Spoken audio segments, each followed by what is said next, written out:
Today is Tuesday, September 19th, 2023, and you have found the Living Youth Podcast. I'm here once again with my co-host, Mr. Wallace G. Smith. How are we doing this morning? This afternoon? It's the afternoon. It is the afternoon. I'm doing very well, Mr. Robinson. How are you doing? I'm doing good. Good. We're here also with a special guest.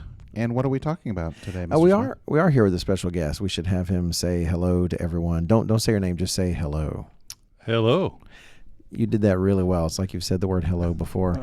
We are here with special guest, Mr. Jonathan McNair, and we are going to talk about living education. It's been a while since we sat down on the topic, and we're going to get caught up, see what's changing, see what's going on with the program, and give you guys an opportunity to hear straight from the horse's mouth. Nothing personal, Mr. McNair. Thank you. You bet.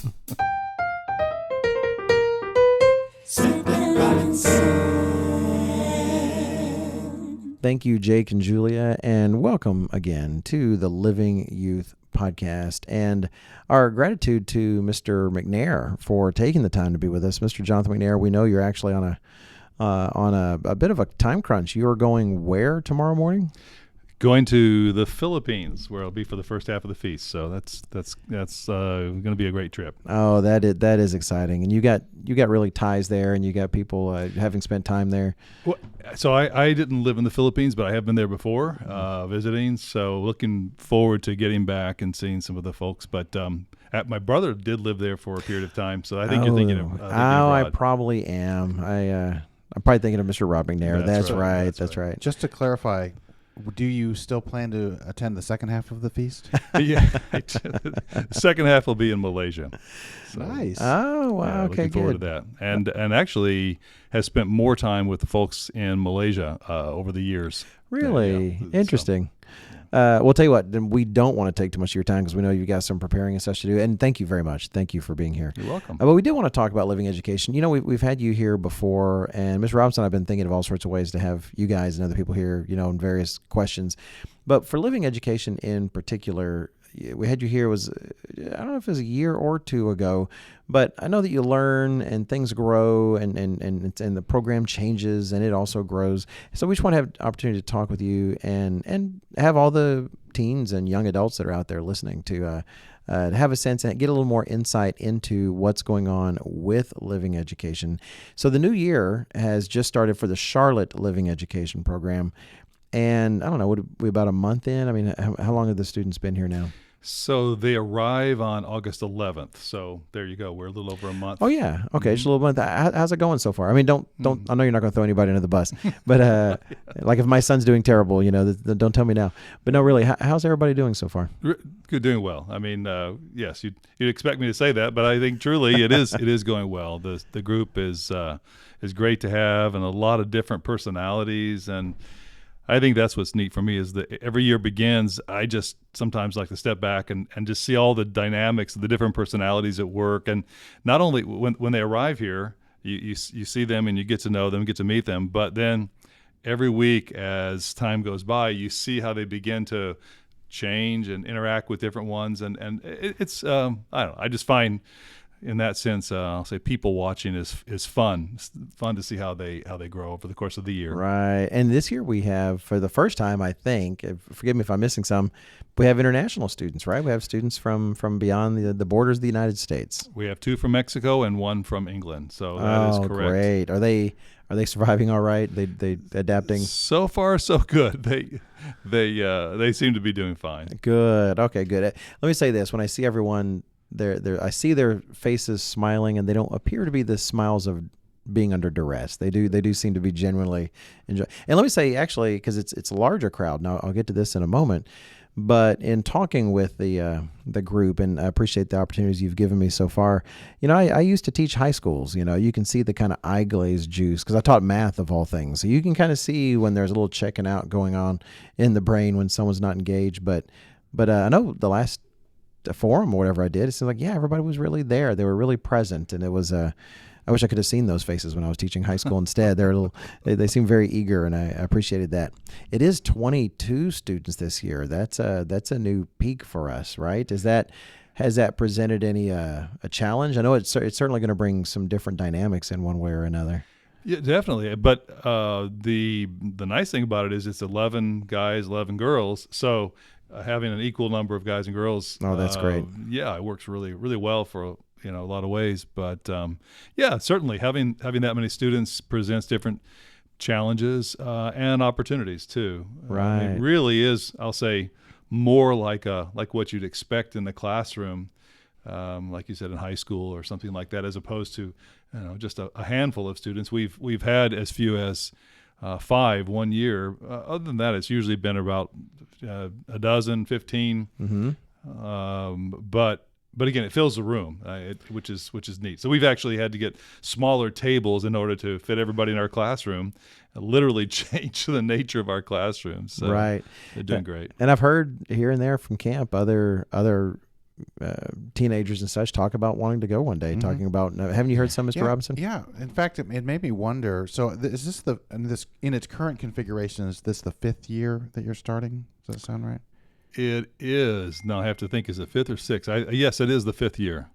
I think it is the 5th year. Yes, 5th year. You talk about these students coming in and seeming to get quickly acclimated. Made me wonder, do you feel like they come in having an expectation of how the program works already? Or, like maybe the word is out a little bit and people understand, how it works, or not necessarily. You guys are just getting better. Yeah.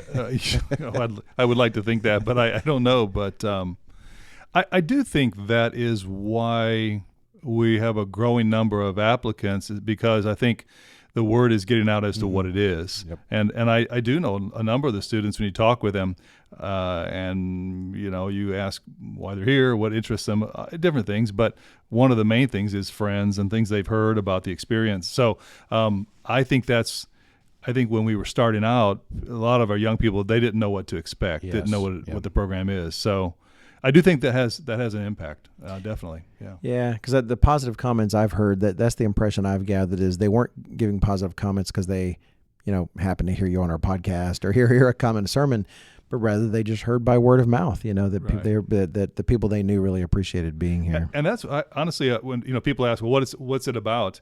Obviously, I want to tell them, but I just, part of me wants to say, why don't you talk to somebody who's been through the program, because you'll get it from a perspective that is similar to yours. Right. So I like to hear people talk about it, because they'll talk about the challenging parts as well as the fun parts, and that's good. That's good. Right, they'll get more of a real picture. Not real. Are you saying a real picture than if I would tell them? I'm not saying that you would withhold a real picture, but they'll get a picture that makes sense from their perspective. Right. What would be the things that they might really enjoy versus those things that they might still enjoy, but actually would present a challenge to them, and in what ways would they be pushed? With that in mind, I know my son, this is my second son to go through the program, and he's a year 2 student. And maybe last time when you were on, we even talked about the idea behind that program. But now that you've had a 1 year of year 2 under your belt, and this is a new batch of students for the first time doing the second year program, I imagine you learned some things and got some new ideas. What's going on with the year 2 program this year, and what are your thoughts behind even having a year 2 program at all? Well, I think our hope was that it would give us a certain continuity that we didn't have before, when every year it's a new batch of students. And to me, the best thing and the most rewarding thing is, I think it has done that, which is, when something works according to what your plan is, or your expectations, or your hope, that's always good. And so what it's done is it's allowed us to have a continuity right in the dorms, where you have young people who have been through the program, they know what's expected, and so they can be able to set the standards, set the example for the year 1 students, and as opposed to, again, everybody learning everything all together, there is that element of stability from those who know the program, know what's expected, but also know what's required, and know what's allowed, and all that, and it helps a lot. And I'm so glad we can be able to do this. Yeah, definitely. Yeah, Mr. Robinson and I have both been counselors at preteen camps, and I've run some preteen camps, and And, there were two approaches to the dorms, and I understand the benefits of both. But with one, it was a matter that the suggestion was to group all the kids by age. So you have all the 8, 9-year-olds in one dorm. But then you have all the 11 and 12-year-olds in one dorm. And one counselor mentioned to me once, because we experimented with it one year at the camp I was running. But one of the counselor, who was an experienced counselor, mentioned that she'd really prefer if I didn't do that, because it seemed to rob the dorm of experienced preteens who are a little more mature and who sort of know the program well, and actually rob them of the chance to be leaders of the dorm, Sure. And to really kind of Sure. set a pace. And I thought that was really good advice. And sure enough, I at least in my experience running the preteen camp, for me, it seemed like it went better that way. Whenever you did just mix up the kids, a bit, and give some who had a little more experience the chance to be a slightly older brother, slightly older sister, and to kind of help the younger ones, learn the ropes. And I would also think, if I'm coming into this situation, I don't know, it's a little comforting to know some of the guys with me have done it before, Sure. that we're not all Right. here as newbies. Well, and we do give them leadership opportunities, and in a variety of ways. The year 2 students, they are student leaders. That's what we call them, and they get the chance to have things delegated to them. When I say things, like, say for example, our beach day that we did last, I guess about a week and a half ago. So a couple of the girls, the year 2 girls, the student leaders, they were responsible for putting all the food together for all the food that we were having that day. I didn't tell them what to do. They got some coaching from one of our staff members, but they had to do it. And if they didn't do a good job, we were all going to suffer together. So, but just something like that is an example of how we can delegate tasks. Frankly, it helps me. It helps me spread the load. In fact, David, your son, there have been a couple times when I haven't been able to be at our morning motivation, and I've texted David and said, David, look, I need you to step in. I need you to take responsibility to do our morning motivation program, which we have every morning, and we do different things during that. But so he said, he texted back, okay, got it. And so he's there to fill in that role. So that's our male RA in this case. But yeah, it's a good opportunity for them to learn what it takes to have the burden of responsibility of example. But it gives continuity and guidance to the ones who are just here for the first time to know what's expected, what they're to do. Yeah, good. It's working well. Well, for the program more broadly, I mentioned before we started that one of the things I appreciate about you, and I've had the privilege of getting to know you for a few weeks. I've known you for a long time, and you tend to you don't tend to rest on your laurels. You tend to look at your previous experience and how things went, and you're a tweaker. You like to try to improve and build on something you've done before. So is there anything different about this year that maybe y'all are trying for the first time? I'm just curious, or anything about this year that stands out like that? Yeah, there are a number of things that we're trying. Some are extensions of what we've done in the past, like with the year 2 program, the student leader program. Here's one I might comment on, and that is our Life Roles program. We did that for the first time last year, where we established 1 hour per week, 1 class per week, life roles, certain topics for the girls, different topics for the guys, and I think it worked great. So we said let's do it twice a week, because we have the ability to do that in the schedule, and it just allows double the time to be able to explore different topics, whether it be we just have a whole variety of topics. So there's an example of how we're tweaking, as you might say. Like you saw a valuable program and realized, we've got room to expand that this year. And the reason we did it 1 hour a week, 1 class a week last year, was because we wanted to try to see how it worked. And so we left ourselves, instead of trying to start with 2 or 3 classes a week, we said, let's do 1 and let's see how it goes. So there's an example of the ability in this case to go ahead and expand it. So that's what happens with a lot of different things, where we try it and doesn't work. We say, let's try something else. But last year's students were like guinea pigs. Exactly. And they survived the experiment and seemed to thrive. So if you're a student from Living Ed last year, just good job, little guinea pig, good job. If you want to extend that further, if you go back all the way to year one, you can say, well, they were really guinea pigs, because we have modified every year, and but I feel like I don't think we should change things just for change's sake, and I'd love to develop a system that works. But boy, if you're not open for ways to improve, you just stagnate, and so that's our goal. Yeah. So I know it seems like your faculty, shall we say, has slowly expanded a little here and there. Who all is helping you and supporting you and functioning in a faculty role? Okay, so Ken Frank is I'll say the oldest. He actually might be the oldest age-wise, but Mr. Frank is the other faculty member, has been with me from the beginning of our Living Education program. So Mr. Frank has a couple of classes. One of the anchor classes for the year one, which is a survey of the Bible class. And then he also has a year two, a student leader class as well, the Gospels, and then the Acts of the Apostles class. So it would be Ken Frank. Wayne Tomac is another one, and he's doing the doctrines class as well as the leadership class for the student leaders. Then we have a program. Well, I should mention Rebecca Ross. She does our music class, and she's also my assistant and helps with a lot of different things. Wears different hats in terms of makes brochures. She makes exactly. That's why she comes to you with a brochure. That's she did a good job. Yeah.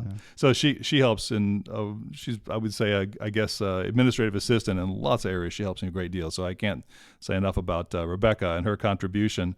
But she teaches the music class. Then we have a speech class. Mr. Wakefield does the speech class, Mr. Dexter Wakefield. And there's an example of another change, because we had so many students, we had to go to two hours for the speech class instead of just one, so they could all be able to speak. So there, again, another example, just to accommodate the number of students. Right. We also have a class that we do that you would be familiar with, of course, because the person is in this department. That is Thomas White, who does a writing class for the students. And there's another example this year of how we're modifying a bit, where Eva Veronese, she helps Thomas now with that class. Right. She has quite a bit of experience, and with she that. does. She's taught in writing and so on. So Thomas, and then Eva helps him with writing, a writing program. We have James Populo, who is in the ministerial training program. He's here now. He's teaching a class. Who am I leaving out here? I'm probably leaving somebody out. Actually, I'm not even familiar with this. I'm only somewhat aware. Don't you have something like your brother's helping temporarily with something, and then Mr. Smith does? Right. Okay. So then that's for the student leaders. So what I've done, and this is again another idea that we tested last year, and I think it worked, and I think we're going to continue, and that is the student leaders seminar. The idea with that is we can bring different faculty members in, different people to speak on different topics for more than just one session. So we have our forum, as you've participated. In fact, you're going to be doing that here tomorrow, Thursday. Right. Yeah. I haven't recently. That reminds me, I have not replied to Rebecca's email. Okay. Well, I'm assuming you're going to be there, so that's good. I will do it. But this is different than the forum. The forum is you have a speaker, and he speaks for 1 hour, either on Tuesday or Thursday. But this is different. It's not a full-blown class where it's something that happens every week over the semester. But what it is, instead, what we do is we block out a time where every week we have this seminar class. So, for example, Mr. Smith, you're giving, I think, four or five on the evolution versus creation. I think it's four. Well, that's the idea, is that the speaker can come in once a week for 3, 4, 5 times. Wyatt Saselka is giving one on the Royal Psalms. I do one in the second half of the year on church history, and my brother Rod, he did one on Assyria and Germany. And so it's a multi-session topic done by an individual, which gives us a huge amount of flexibility. I'm in love with the idea, because I think it gives us the ability to take as much time as a topic needs and as the speaker can give us, and it provides a great variety for the student leaders as well to be able to to listen to a class like that. So it's a very flexible, customized solution to getting different people involved. And so far, I like what's happening with it, and I appreciate your willingness to jump in and the others who are doing that. So. No, that makes a lot of sense because, you may not have the time or somebody like Mr. Smith or your brother, they just don't have time to do a whole semester on something. But it's nice to get, just 4 classes or 5 classes. Yeah. Well, and particularly because we have, for example, you with the study research you've done into in preparation for the booklet, the creation versus evolution booklet. You have, I guess what I feel is, okay, this person, I don't feel bad asking them because they've done the research, they have the material. In a sense, they have the class outline that certainly they'll put some work into it, but I'm not asking them to do something that's completely different than what they've already done. Mm-hmm. And that allows me to feel a little bit more confident saying, hey, could you help out and take what you've done and put it. And the other beauty is, and I don't know how, I didn't see your classes last year, but the beauty is, I think, is that you can take what you did in the booklet, for example, and then you can make it come alive in the classroom with even other material that you may not have had a chance to talk about, or you may see that they don't grasp a certain concept or something. Take more time and you can dig into it. So it allows you to take material and customize it for the classroom. Yeah, so I really enjoyed it myself. It was a lot of fun. Like shadow puppets and stuff. If that helps. Pterodactyl. Exactly what I did. Were you there? You there? No, I did not do that. I liked my ideas though. I think I'm going to do it a little bit differently this year. Can we talk about trying to build on what you did? Because I think some things were better than others. But it was fun for me to explore that evolution material with the students in a more interactive way, in such a way that hopefully makes at least a few of the points we tried to make in the booklet a little more sensible. If not, sensible is the wrong word. Well, they kind of internalize the ideas, a little bit better. And I enjoyed that. Well, let's face it, a booklet is one-dimensional. It is one-dimensional. And you might say even, I'll say like a telecast maybe, it's two-dimensional, where you've got the dimension of the person, moving around and speaking in front of you, as well as the material itself. But class is three-dimensional, where you can be able now to get feedback from the students. You can see even the visual feedback of their eyes glazing over tells you something. It does. So it's a three-dimensional approach. Right. So for us not to take advantage of that as a means of teaching, I think we'd be foolish. So yeah. Well, and we'll definitely come back to it at least closer to the end. But I do want to take advantage of your time here, because we have teens listening, we have young adults listening, we have parents sitting down with their families. Hello, parents, we love you guys and appreciate you there, listening together. And some they may not know if coming to Charlotte will work out, but then also you've got some, say, that are parents or young adults that are kind of beyond their gap year in college or something, and they may. But at the same time, we do have a growing body of materials online through Living Education that really are for everyone. Sure. Really, when you first explained to us the ideas behind Living Education and the plans.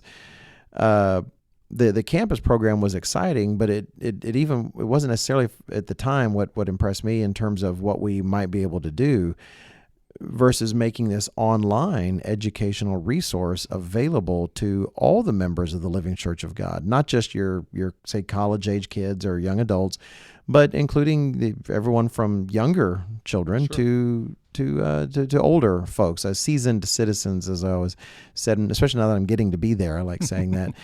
And there was so many different aspects of it I like, and I know it's growing. It takes a lot of effort to put that material together, but it's such good material.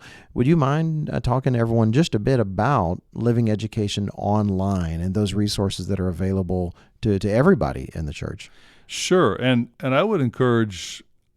I'd encourage all of our members who can have access to the internet to at least just log in and explore. It's lcgeducation.org. If you go to lcgeducation.org and just look for online, any of the buttons that say online learning or online classes, And the login is just the credentials that people use to log into their church account. So my LCG, stuff Right. for the feast. It's the same username and password, or PIN number and password. And once you type that into a little box, you see this basically like a library come up in front of you, and you can click on it, and you can look at the different classes available.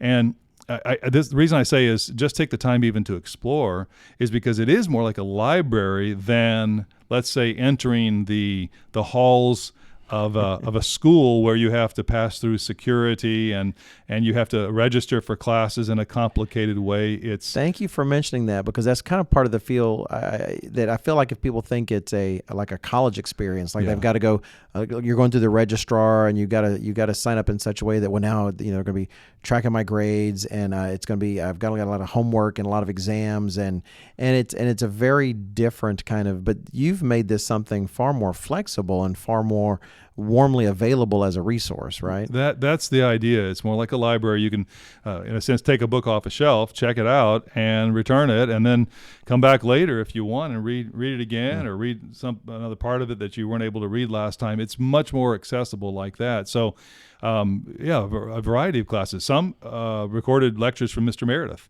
The life and teachings of Jesus Christ are his recorded lectures. So we have that all the way to ones that you're recording now, for example, on the evolution versus creation, or creation versus evolution, whichever comes first. Yeah, I we'll don't remember. Okay, but even something that's much more up to date, it's all there, and it's scalable, and that you can, when you log in and you look at a class, look at the resources, you can click and listen to lectures. You can look at some of the material in some of the classes. Some are really rich with material that we've added to it just because of the nature of the topic. Others don't have as much material, but they've got the lectures that you can listen to. So I guess I feel like if a member doesn't actually take advantage of at least looking around and looking at something and seeing what would be of interest for them to study, they're, in a sense, they're leaving money on the table, because the work is supporting. It's part of where our tithes and offerings go to create this. So there's no extra charge for people to go in. It's what they've already actually supported in the building of. So why not take advantage of it? There's nothing to lose. I feel like little by little we're adding resources. And I mean, when I look at the statistics of how many people are taking the classes, some classes we have almost 2,000 people taking the classes. Wow. So I think some people are taking advantage of it, and I like to see that. We appreciate that. Yeah, we have the final of the 4 articles, and I appreciate so much your help with them, in the Living Church News, the kind of how-to series. You can talk about how to do Bible study, how to pray, how to fast, and then how to meditate, in terms of wrapping up. And, those are articles, but y'all are in the midst of developing units for that. So there's already a how to pray unit, I believe. Right, and I don't know if there's yet a how to do Bible study unit, but the idea would be that it's not like you go in there and you're committing to X number of lessons and X. It's really rather you're just accessing a resource that has videos, has links to helpful articles in the past, has new material now.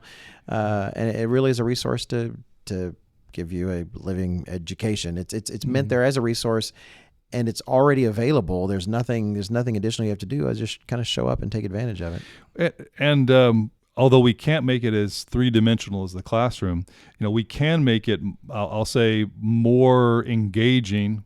I'm sorry to say this, then let's say the telecast. The reason I say that is because the telecast is very engaging as far as the speaking and all the graphics and all that. But it still is, you watch and you sit and that's it. It's very passive. It's very passive on the learner side, and it's a great resource. Okay, however, we have the luxury of taking however many lectures that we like, or doing the interviews. One of the things that I really like doing is doing interviews with different ministers, for example, in the prayer unit, where you talk and you ask them their thoughts on something in terms of, and they can talk about their congregation or what have you. you don't have the luxury in a half an hour telecast to Right. do that. In fact, it's less than a half an hour. I guess it's what, Yeah, 20. the content's actually like around 25, 26 So, minutes. so you don't have the luxury of being able to explore different aspects and so on. You've got to deal with that. We don't have to. We Right. can make the any given course as long and as extensive and whatever materials connected to that we want. I'll add another thing just as a thought, and that is what we can do is we can also excerpt material to be able to be part of any given unit. So let's say, for example, the prayer unit on that case. What we can do is we can take from an article, we can take from a booklet, we can take pieces and parts of it, excerpt, bring it into the course, and the part of a booklet, or maybe even the part of a telecast, or the part of a sermon that specifically applies to a given point, we can build that right into a lesson. In a sense, we're taking the user on a journey through material that we brought all together on that topic, Right. as opposed to them, let's say, searching through our website to try to put together all the resources. We've done it for them, and it's right there. All they've got to do is go through and look at it. And so I get excited talking about it because I just think it's I'm excited about being able to try to build a resource that people can use to their benefit. Yeah, yeah, and that's a very different thing than Living Education Charlotte. Well, exactly. Yeah, And I appreciate that point because we've tried to emphasize that the Living Education Charlotte is a classroom program. It's a face-to-face, mentoring, interacting with people here, experiences, fun activities that we do, and all that. That's a specific program. The online program is done differently. We don't just stick a camera in the back of the class. We teach in the class, and then Right. with the online program, we record specifically for that online audience. We don't just throw a camera in the back of the class. Right, so- which frankly, it can be tempting to think that, like, I wish they would just record the Living Education Charlotte stuff, but it's just not the same. It's a completely different kind of experience.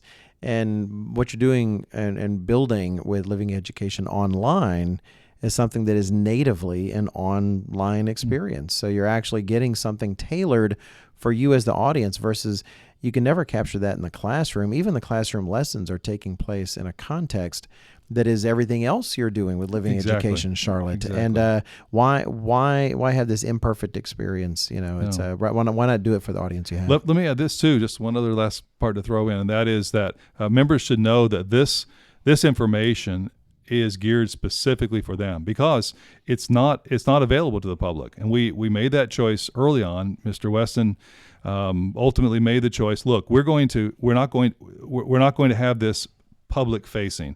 That's why members, Living Education Charlotte. the Living Living Education in general. Online. Right. Yeah, the Living Education Online. That's why you have to use your church To sign password in. and all that to sign in. It's for members and prospective members. If you are not a member or prospective member or church youth, you can't log into it. It doesn't give you access. It tells you need to talk to your local pastor or whatever. And that may seem elitist or something to some people. It's not. What Right. it means is that we can talk to the people, whoever's speaking can talk to the people in front of them, you might say, as a fellow member. Right. Where, when you give a telecast, you're speaking, in your mind, you're thinking of John Q. Public Right. to a degree. You're not just thinking of a church member. So it does color how you approach it, although it can be valuable to church members. But I think that's important for members to know. This is tailored for them, even in the way it's what's spoken. There's an assumption that they are a member of the church, which is really, it's a neat thing in terms Right. of how we do it. So that's an element most people may not realize, but that's for sure. Yeah, it really does make a difference. Like when we write for the Living Church News, Right. we try to Right. tell people that you're writing for a church audience versus someone writes for the Tomorrow's World magazine. An editorial will have to sometimes send something back or just say, look, this would make a fantastic sermonette or sermon, but the people reading the magazine, they don't know half of the background that you're coming from. Right. But the Living Church News, for some, it feels so much more freeing, and you can really focus on those things, the kind of benefit and ground you can take only with a church member who already has that context of that. Right. I totally agree. Okay, Well, I then, thought that before because occasionally we lose sight of the fact that the telecast, while profitable for the members, really Yeah. is aimed at a different audience. It is. What? And I think you can't. The reality is you can't do everything at the same time. And, Right. and that's really what we're trying to do is we're trying to say no. We can do different things focused well, but if we try to make our one class fulfill everybody's needs, Right, you're we not can't going do to do it as well. So let's be focused as the best we can.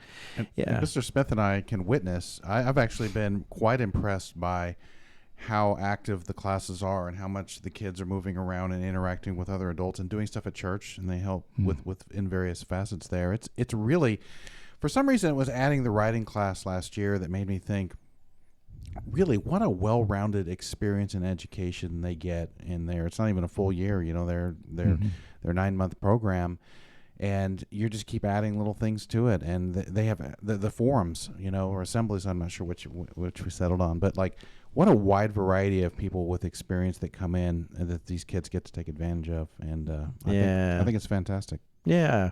Okay. So we really only want to keep you around half an hour. We're at 35-ish minutes, just so you know. So You got me going here. that's right. So we'll wrap up here with the last thing. So say you were on an elevator, Mr. McNair. We talked about this before. Last time you and I tried this, it ended up being a really long elevator. We're going to do our best to try to make it a short elevator. Can we ride. make it an airplane trip, like an hour-long airplane? Oh, An man. elevator where the cable snapped. Oh. You have So you've 30 really got a seconds. brief moment to get in the thing. Okay, so you're in the elevator with a family who is considering sending their child, their teenage child, to Living Education, Charlotte. But they're not sure. But they sincerely want to make a decision. They're really interested in information. You've talked with them, and you'd really like to help them make the decision about that. This is your elevator pitch, but I know you're not always going to say, "Hey, definitely send them." That's kind of what is an opportunity to say. So make the elevator ride as long as you need to. However, if you could kind of give your elevator pitch to them for because this could even correspond to some of the people listening right now. Sure. If they're trying to make such a decision and judge the circumstance, how would you summarize your advice to them? Well, I guess what I would say is, look, this program is for young people in the church who value the things that we believe and who want to build a foundation for life on what they've learned since they were young. They want to build a life, whether it's their marriage, whether it's their job, whether it's their relationship with their neighbors or their fellow members, who want to do more to cement their understanding of God's way so that they can be successful as a Christian, as a follower of Christ. And so it's a short program. It's a year. So for those who are coming out of high school, to spend a year doing that with other young people who are of the same mind, which, like, as you said, that's important. This is not. This is for. And if someone is not of the same mind and doesn't, and they don't have to be expert at the things that we believe, but they need to be serious about it. We ask them, why do you want to come here? And if it's not to learn more about God's way, Right. then this is the wrong place for them. But if they have other plans, certainly for life, with getting education and having a family and all those things. But this is an opportunity that they have to become grounded in the Scriptures. And the reality is that I think without spending, well, let me put it this way: having the opportunity for 9 months to have all your focus be on learning from the Bible and in all different facets, it's hard to match that in life outside. Yeah. If you're working, if you're going to school, the reality is to be able to put that much time that you can when you say, I'm going to do this for 9 months, it's just hard to make that happen. I mean, you could. So I think it's great for someone for a young person to be able to establish a foundation, and for parents to be able to feel like they can have their kids in a place, their young people, I should say, in a place where that's what is the focus is should be comforting.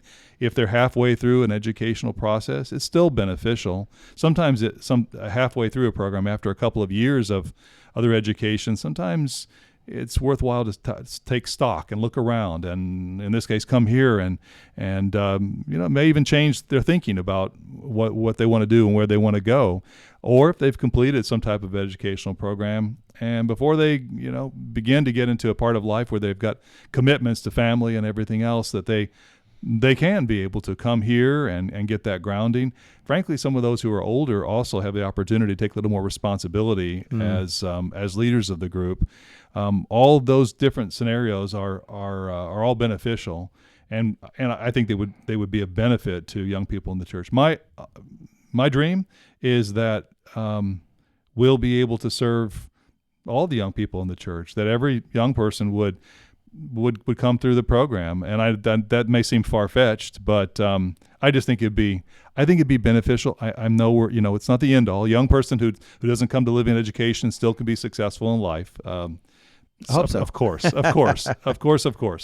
But I just think that I think it gives young people the opportunity to really focus in a way that is hard with if they're not taking that time.